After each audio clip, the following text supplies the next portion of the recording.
میرے نبی کریم صلی اللہ علیہ وسلم نے ارشاد فرمایا کہ 3 لوگوں کی بددعا ایسی ہیں، اگر وہ لوگ بددعا کے لیے ہاتھ اٹھا دیں تو اللہ تعالیٰ ان کی بددعا کو فوراً قبول کر دیتے ہیں، اور 3 لوگ ایسے ہیں اگر وہ لوگ دعا کے لیے ہاتھ اٹھا دیں تو اللہ تعالیٰ ان کی دعا کو فوراً قبول کر دیتے ہیں۔ وہ 3 لوگ کون کون ہیں؟ سنتے جاؤ۔ اگر یہی 3 لوگ آپ کے گھر کے اندر موجود ہو، اگر آپ کے پاس موجود ہو تو ان سے دعائیں لے لو، بد دعا کبھی نہ لینا۔ وہ 3 لوگ کون ہیں؟ سب سے پہلے مظلوم کی دعا اور بد دعا۔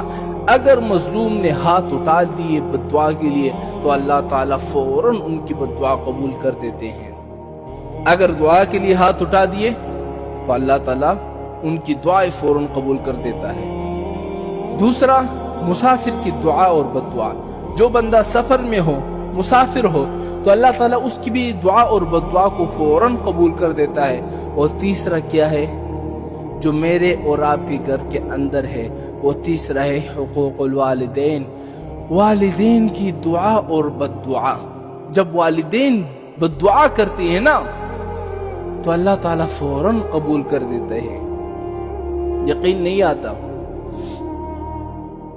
بخاری شریف میں ایک واقعہ نقل کیا ہے کہ حضرت جریش جو تھے بہت بڑے بزرگ، بہت بڑے ولی تھے، اور ہمیشہ اپنے عبادت میں مصروف رہتے تھے۔ اچھا، اس نے ماں کو ڈانٹا نہیں تھا، ماں سے بدتمیزی نہیں کی تھی، ماں کو تپڑ نہیں مارا تھا۔ اس نے پتہ ہے غلطی کیا کی تھی؟ سنتے جاؤ۔ حضرت جریش ایک دفعہ نماز پڑھنے میں مصروف تھے، نماز پڑھ رہے تھے، تو والدہ نے آواز لگایا کہ جریش، تو چونکہ وہ نماز پڑھ رہے تھے تو انہوں نے نماز نہیں توڑی، وہ آواز لگاتی گئی جریش جریش۔ جب اس بزرگ نے، جریش نے نماز کو ختم کر لیا، سلام کے بعد فوراً اپنی والدہ کے پاس چلی گئی، تو والدہ نے کہا کہ جب میں تمہیں اتنی دیر سے بلا رہی تھی کیوں نہیں آئے؟ اس نے کہا کہ اماں جان، میں نماز پڑھنے میں مصروف تھا۔ ماں کو غصہ آیا تو اس نے اسی وقت اس کو بددعا دے دی۔ بددعا کیا دی؟ اے اللہ، اس کو اس وقت تک موت نہ دینا جب تک یہ کنجریوں کو منہ نہ دے۔ اللہ اکبر۔ بس ماں کی بددعا تھی جو کہ لگنی تھی، کیونکہ حدیث میں بھی ہی آیا ہے۔ اور ایک شخص میرے نبی کے پاس آیا اور کہا کہ سب سے بڑے گناہ کون سے ہیں؟ آپ نے فرمایا سب سے پہلے یہ ہے کہ شہادت الزہور، جھوٹی گواہی دینا۔ دوسرا کیا ہے کہ الاشراک باللہ، اللہ کے ساتھ شریک ٹھہرانا۔ اور تیسرا کیا ہے؟ حقوق الوالدین، اپنے والدین کی نافرمانی کرنا۔ تو حضرت جریش ایک دفعہ اپنے عبادت خانے میں، آج بھی موجود ہے عبادت خانے جو ہے نا، خانقاہیں بنے ہوئے ہیں، ان کے اندر جو ہے وہ اپنی عبادت میں لگے ہوئے تھے۔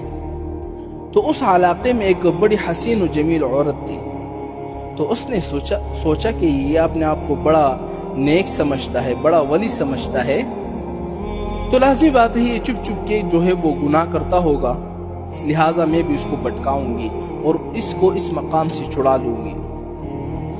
وہ عورت آئی تو اس نے حضرت سے اجازت مانگی کہ حضرت، میں آپ کے عبادت خانے میں عبادت کرنا چاہتی ہوں اور میں آپ کو بالکل ڈسٹرب نہیں کروں گی۔ حضرت نے اجازت دے دی۔ تو اس عورت نے ہر ممکن ہیلا بہانہ تلاش کیا، لیکن حضرت نے نظریں اٹھا کر بھی نہیں دیکھا۔ وہ غصے میں آ گئی عورت، اور اس نے جا کر ایک چرواہے سے اپنا تعلق جوڑا، اور اس کے بعد وہ حاملہ ہو گئی۔ جب اس عورت کا حمل ظاہر ہو گیا تو اس نے اپنے علاقے میں چیخ چیخ کر کہنے لگی کہ لوگوں، یہ جس کو تم نے اپنا بزرگ سمجھا ہوا ہے، پیر بنایا ہوا ہے، اس نے میرے ساتھ زنا کیا ہے اور یہ اس کا حمل ہے۔ لوگوں کا بس سننا تھا جناب، لوگوں نے مرد آباد کے نعرے لگا دیے اور انہوں نے اس کے خانقاہ کو توڑ ڈالا، اور حضرت رو رہے ہیں چونکہ اس کے علاوہ حضرت کے پاس کچھ تھا ہی نہیں۔ بہرحال جب وہ بچہ پیدا ہو گیا تو وہ عورت اس بچے کو لے کر آئی کہ یہ تمہارا بچہ ہے، اس کو سنبھالو۔ اب ساری دنیا اکٹھی ہوئی ہے، دیکھ رہی ہے۔ حضرت جریش نے 2 رکعت نماز پڑھی اور اللہ سے مانگا کہ اللہ میری عزت کی حفاظت فرما۔ مجھے پتا ہے کہ مجھے میری ماں کی بددعا لگی ہے، لیکن میرے لیے مہربانی کر کے راستہ پیدا فرما۔ اور اس بچے کو انگلی لگائی اور پوچھا کس کے بیٹے ہو؟ تو بچہ بھی بول پڑا کہ میں تو فلاں چرواہے کا بیٹا ہوں۔ اب لوگ اتنے شرمناز ہو گئے کہ اس کے بعد پھر انہوں نے دوبارہ خانقاہ بنایا اور پہلے سے بھی بہتر بنایا۔ تو حضرت جریش لوگوں سے کہنے لگا کہ اللہ کے بندو، میں نے کوئی گناہ نہیں کیا تھا، اصل میں مجھے میری ماں کی بدعا لگ گئی تھی۔ میری ماں نے مجھے بدعا دی تھی کہ اللہ تعالیٰ اس وقت تک تجھے موت نہ دے جب تک تو کنجریوں کو منہ نہ دیکھ لے۔ میں نے اس کنجر کا منہ دیکھا، ہاں، تو اللہ تعالیٰ نے میری ماں کی دعا جو ہے وہ قبول کر دی۔ مسلمانوں، خدا کے واسطے اگر والدین زندہ ہے تو ان سے دعائیں لو، بدعا کبھی نہ لینا۔